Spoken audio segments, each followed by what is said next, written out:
गरीब भाई की अमीर बहन। किशोर और पिद्दी दो भाई बहन थे। पिद्दी बहुत खर्चीले स्वभाव की थी। वो जितना कमाती अपने ऐशो आराम में पैसे उड़ा दिया करती। लेकिन किशोर समझदार था, घर को साथ लेकर चलना जानता था। अपनी बहन के जितना कमाता तो नहीं था, लेकिन फिर भी वो किसी तरह घर का खर्च चला लेता था। एक दिन पिद्दी किशोर से कहती है, किशोर, तुम थोड़ा ज्यादा क्यों नहीं कमाते? मेरे दोस्त रोज मेरा मजाक उड़ाते हैं। अरे बहन, मैं कोशिश तो कर रहा हूँ। अच्छा सुनो, अगले महीने रक्षाबंधन है, मुझे सोने का हार चाहिए, इससे कम कुछ भी ना लूंगी। अरे दिला दूंगा बहन। किशोर को पूरी रात नींद नहीं आती। उसके दिमाग में बस ये चल रहा था कि उसकी माली हालत इतनी बिगड़ चुकी है, अब वो सोने का हार कहाँ से लाएगा। अगले दिन किशोर सुबह सुबह घर से ये बोलकर निकल गया कि पिद्दी, मैं गांव से बाहर जा रहा हूँ, कुछ दिन घर नहीं आऊंगा।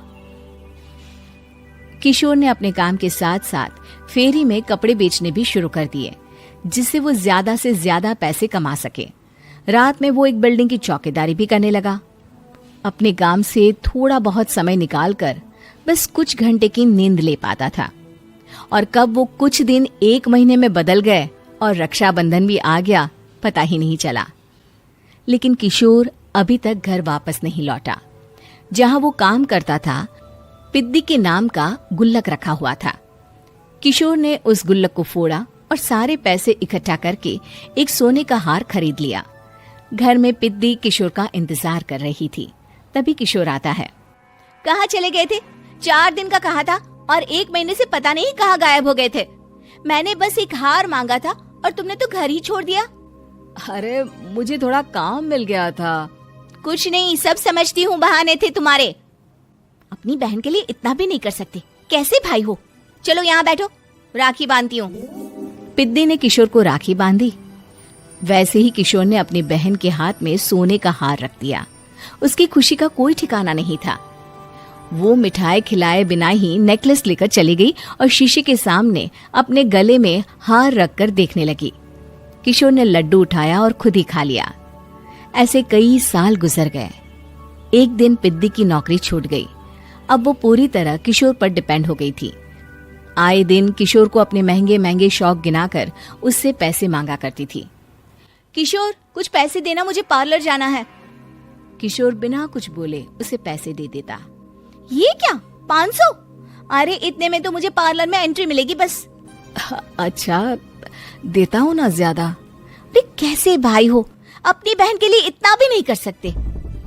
किशोर ने जेब से 2000 का नोट निकाला और उसे दे दिया। किशोर गरीबी में रह लेता था, लेकिन अपनी बहन को कभी कोई कमी नहीं होने देता था। बेटा, पिद्दी तुम्हारी बहन है, उसे कभी किसी चीज की कमी मत होने देना और उसका ध्यान रखना, क्योंकि भाई का फर्ज होता है अपनी बहन का ध्यान रखना।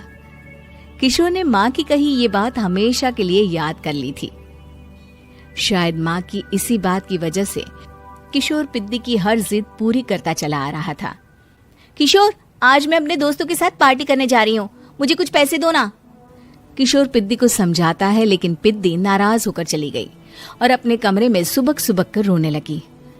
किशोर अपनी जेब से कुछ पैसे निकालता है और पिद्दी को दे देता है। किशोर खुद कभी अच्छे कपड़े नहीं पहनता, लेकिन पिद्दी को राजकुमारी की तरह रखता। पिद्दी के जाने के बाद किशोर अपने काम पर निकल गया। एक तरफ पिद्दी अपने दोस्तों के साथ मस्ती कर रही थी, तो वहीं दूसरी तरफ किशोर पैसे कमाने के लिए कड़ी मेहनत कर रहा था। कुछ और दिन ऐसे ही बीत गए। एक दिन पिद्दी एक लड़के को लेकर घर आई और उसे किशोर से मिलवाया। किशोर, मुझे इस लड़के से शादी करनी है, लेकिन इनके मम्मी पापा बोल रहे हैं कि उनको दहेज में एक कार चाहिए, तभी वो मेरा और पंकज का रिश्ता कबूल करेंगे। लेकिन बहन, कार खरीदना कोई सब्जी खरीदने के बराबर तो नहीं है। अरे कैसे भाई हो तुम, अपनी बहन के लिए इतना नहीं कर सकते? देखो, मैं ज्यादा इंतजार नहीं कर सकती, तुम्हें 1 साल में मेरे लिए कार खरीदनी ही होगी। अच्छा पंकज, एक काम करो, कल तुम अपने माता पिता को घर बुला लो, मैं उनसे तुम्हारे और पिद्दी के रिश्ते की बात कर लेता हूँ। अगले दिन किशोर के छोटे से घर में पंकज और उसके माता पिता आते हैं। बेटा, तुम्हारी बहन ने हमारी शर्त तो बता ही दी होगी। जी बेटा, तुम तो इतने छोटे घर में रहते हो, दहेज कहाँ से लाओगे? मैं अपनी बहन की खुशी के लिए सब कुछ कर सकता हूँ। पंकज और पिद्दी का रिश्ता तय हो जाता है। किशोर अब अपनी क्षमता से 4 गुना ज्यादा काम करने लगता है। सुबह सबके घरों में न्यूज़पेपर फेंकता, दिन में मजदूरी करता और रात में चौकीदारी करता। खूब मेहनत करके किशोर ने अपनी बहन की शादी के लिए पैसे जुटा लिए। उसने अपनी बहन के लिए कार खरीद ली। जब वो पिद्दी के ससुराल वालों से मिलने गया तो उन्होंने किशोर से और पैसों की मांग की। इस बार किशोर हार चुका था। पिद्दी माफ करना, मैं तुम्हारी शादी उस लड़के से नहीं कर सकता। वो लालची लोग हैं, उन्हें सिर्फ पैसों से मतलब है। देखो किशोर, मैं पंकज से ही शादी करूंगी। क्योंकि पिद्दी ने तो किशोर की बात न मानने की जैसे कसम खा रखी थी। किशोर ने पंकज को घर बुलाया। पंकज, तुम अपने माता पिता को समझाते क्यों नहीं हो? भैया, वो हमारी शादी के लिए मान गए, मेरे लिए तो यही बहुत बड़ी बात है। हम एक काम कर सकते हैं, दहेज की रकम में से कुछ पैसे मैं आपको दे देता हूँ। अरे लेकिन समाज वाले क्या कहेंगे? अरे जब दुनिया को पता चलेगा तब ना। अच्छा, कुछ पैसे मैं अपने मालिक से कर्ज में ले लेता हूँ। कुछ पैसे पंकज देता है, कुछ वो कर्जा लेता है और अपनी उम्र भर की कमाई वो अपनी बहन की शादी में लगा देता है। आखिर में पंकज और पिद्दी की शादी हो जाती है। पिद्दी की विदाई के बाद किशोर बिल्कुल अकेला पड़ जाता है।